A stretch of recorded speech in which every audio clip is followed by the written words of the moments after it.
Hey, what's up guys? So you've probably heard that Variety just dropped an article saying that Warner Brothers Pictures is revamping the Lord of the Rings film franchise. This was announced by Warner Brothers Discovery CEO David Zaslav during an earnings call Thursday. Zaslav has expressed interest in other popular franchises before under the WB Discovery umbrella, like Harry Potter, which has a massive fan base, as you know. And we all know his current efforts to make DC lucrative once again. Apparently this time he has set his sights on the Lord of the Rings franchise. The project will be developed through WB label New Line Cinema. The first Lord of the Rings trilogy, helmed by Peter Jackson, grossed nearly $3 billion worldwide. Jackson's follow-up trilogy based on Tolkien's The Hobbit matched those grosses. I'm not surprised given the mainstream appeal and the popularity of the Lord of the Rings that he would think it's a good investment. Mike DeLuca and Pam Abdi have brokered a deal to make multiple films based on the beloved J.R.R. Tolkien books. The timing is pretty weird to say the least, mainly because they would be competing with Amazon releasing movies technically of the same franchise at the same time. Rings of Power has 5 seasons planned in total. Season 2 is expected sooner rather than later, possibly 2003. Jennifer Salke revealed that Season 2 is already in production, so it's a distinct possibility that we'll get 2 different versions of characters like Galadriel, Elrond, and Gil-galad depending on the approach WB decides on. Which leads to the question,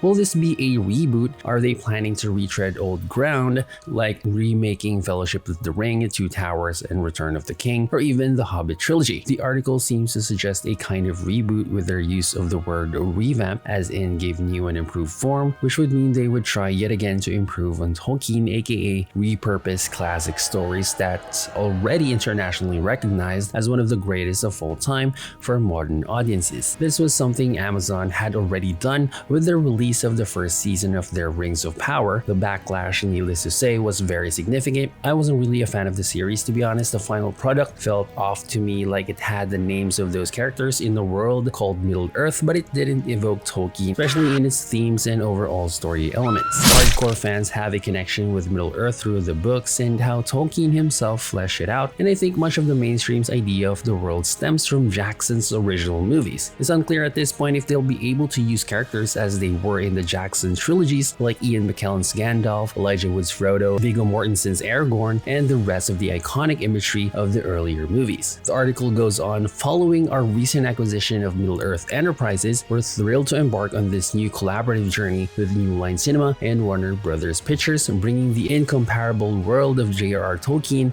back to the big screen in new and exciting ways, said Lee Ginchard, CEO of Freemode. He continues, we understand how cherished these works are, and working together with our partners at New Line Cinema and Warner Brothers Pictures, we plan to honor the past, look to the future, and adhere to the strongest level of quality and production values. Now, the statement can be taken to mean they'll be introducing new stories to the big screen.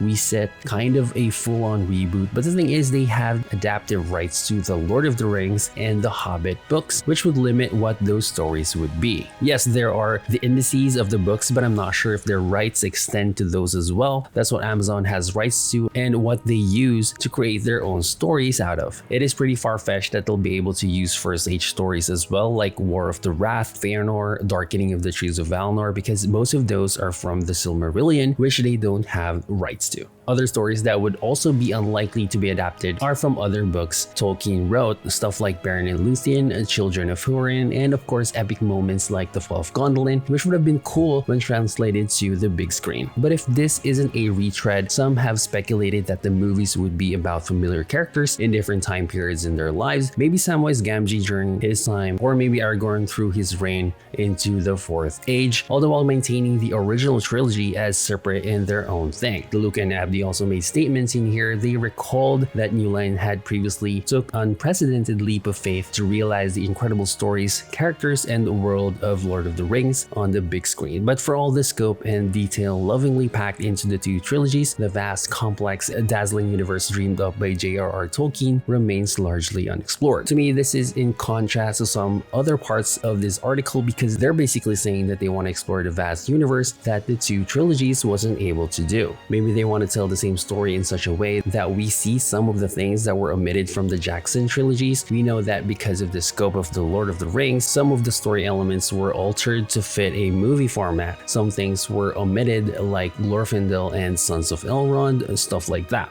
They haven't really given any concrete answers to those questions at this point. They're announcing that they have acquired the rights to adapt the Lord of the Rings and Hobbit books through their acquisition of Middle-earth Enterprises, so it remains to be seen what they're going to do with it, who will be the filmmakers, and what their plans are for these movies down the road. But there's a glimmer of hope in that at least the original director Peter Jackson, his main Lord of the Rings collaborators Fran, Walsh, and Philippa Boyens said Warner Brothers and Embracer have kept them in the loop every step of the way. We look forward to speaking with them further to hear their vision for the franchise moving forward, Jackson said. And as I mentioned before, Jackson's work has been regarded as a representative of Tolkien's world for mainstream audiences, and his continued participation would bring back longtime fans that have been largely disillusioned by the current state of the franchise, and I think Zaslav thinks this as well. He will do whatever it takes to make this endeavor succeed, and that Jackson and the rest of his team are his best chance of pulling it off. Hopefully this means that they'll be able to participate actively in the creation of these stories and movies. It sounds like they're being kept in to maybe collaborate with the executives regarding their vision for the franchise and how that can be translated into a spanning narrative. Again, I'm not really sure about this right this second, because as Lord of the Rings fans, we've been constantly disappointed and attacked for loving Tolkien and Middle-earth. We can only hope that Zaslav wanting to get in on the action translates to great movies that are